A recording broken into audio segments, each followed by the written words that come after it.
At yun nga, sa mga pustahan, wala akong awa sa mga kalabang ko. Talagang simot ang pera. Pag umuwi kami, satisfied ako na talagang tighati ang kalaban ko. Samantalang kami naman ay tuwang-tuwa. Isang araw, dumating sa bahay namin yung kakilala kong naglalaro din ng chess na miyembro ng MCGI. Habang naglalaro kami, inimbitahan niya akong dumalo ng doktrina.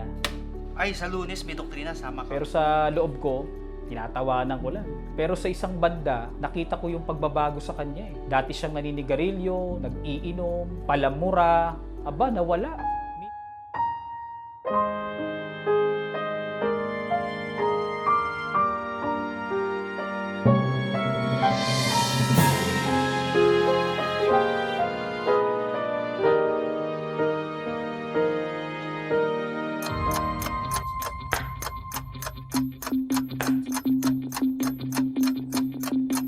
Sa murang edad ay naturuan na ako ng aking tatay sa larong chess.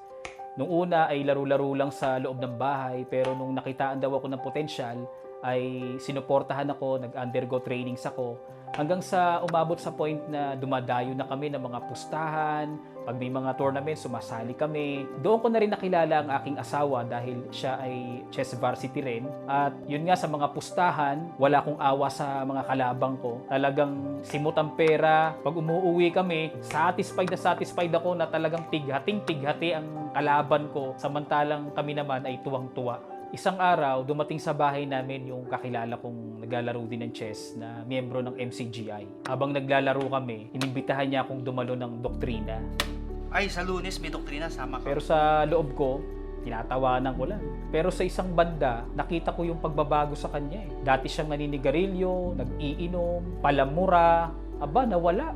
Minsan, naglilinis ng bahay yung asawa ko. Napalabas yung Biblia. Hanggang sa binasa ko, nakaramdam ako ng kakaibang ligaya sa kalooban. Naisip ko yung kaibigan ko. Ano kaya paunlakan ko yung imbitasyon niya. Hanggang sa kinabukasan, naset kagad ang doktrina. Sa unang araw, maligaya kagad ang kalooban ko. Kasama ko yung asawa ko. Pangalawa, hanggang sa pangatlo, doon ko na naramdaman yung pagtama ng salita ng Diyos sa kalooban ko. Na-realize ko yung mga mali kong ginagawa dati. Na kumita ako, pero meron akong naargabyadong tao na naglalaro ng malinis. Ako tuwan-tuwa naman ako noon. So lahat po yun, tinamaan ako sa doktrina. Dumating po yung point na nabautismohan kami mag-asawa. Naakay ko rin po ang aking mga magulang, ang aking mga kapatid. At sa side naman po ng aking asawa, sa kanyang mami at sa kanyang mga kapatid ay nabautismohan din po sa awa ng Diyos.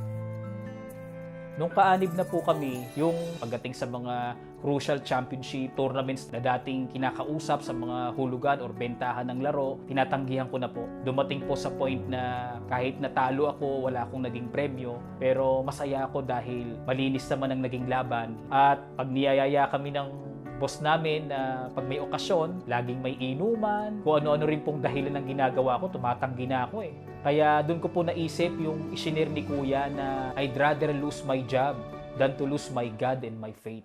Dumating ang pinakamabigat na pagsubok sa amin na sa pangalawang pagkakataon, ang asawa ko po at ako ay asang-asa na mabubuo na po. Nakunan pa rin po sa pangalawang pagkakataon. Naawa po ako sa kanya kasi araw-araw po niyang hinihimas yung tiyan niya. Tuwan-tuwa siya. Kinakausap niya. Tapos, ayun na naman sa pangalawang pagkakataon, hindi natuloy. So, marami pong question na nangyari sa isip ko. Kaanib na tayo, pero bakit ganun? Di pinagkaloob. Karoon ako ng anxiety, nawalan ako ng gana sa pagkain. Ganun din po ang misis ko noon. Buti na lang po, may mga kapatid na dumadalaw sa amin, pinapalakas ang aming mga kalooban, at dumating ang paksa na Yung mga bata pala na sa bahay bata namamatay na o kaya pagkapanganak namatay yung bata, nagpapahinga lang yon. Pagdating ng araw ng paghuhukom, bubuhayin ng Diyos yon. Napakalaki ng pag-asa nun papunta sa langit. yun po yung nakapagpalakas ng aming kalooban, na lumawak po yung aming pananaw sa pagliligtas ng Diyos. Kaya po hanggang sa pangatlo, sa pang-apat na nakunan, ang asawa ko, masaya po kaming nagpapasalamat sa Diyos. Mas tumibay ang aming pananampalataya noong nagkaroon kami ng tungkulin. Ako po ay napagkalooban bilang group servant, district men's local choir coordinator. Ang tawa ko naman po naging district women's local choir coordinator. Dahil sa hilig ko po sa musika, ay napasali ako sa Tanghalan ng Kapatiran Season 1 at naging finalist po sa Awat Tulong ng Panginoon. Noong isushoot na yung TNK concert, napasabay naman na pinagpahinga ang aking nanay dahil sa kasagsagan ng COVID noon. Wala na talaga po kung gana, tumanggi na ako na baka pwedeng yung mga kasama ko na lang kahit wala na ako. Pero ang ipinayo sa akin, Bro, ito yung pagkakataon na mas lalo kang dapat na umawit sa Diyos. Mas lalo ka na magpasalamat sa awat Diyos. tulong po ng Panginoon, nakaraos naman po na natapos ang shooting. Yun pala ang naitutulong ng pag-awit, makapagbibigay po ng solusyon, makapagpapagaang po ng ating kalooban at makakapagpapayapa ng ating isipan. Dahil sa humiling ako sa Diyos na pagkalooban ng hanap buhay na malinis na hindi makakasagabal sa aming mga tungkulin, ipinagkaloob naman po niya sa awat tulong niya. Sa kasalukuyan, ako ay Chess International Master, Coach, vlogger din sa YouTube at sa Facebook. Sa awat tulong ng Diyos, nakapagpapatuloy kami sa aming mga tungkulin ng aking asawa. Salamat po sa Diyos.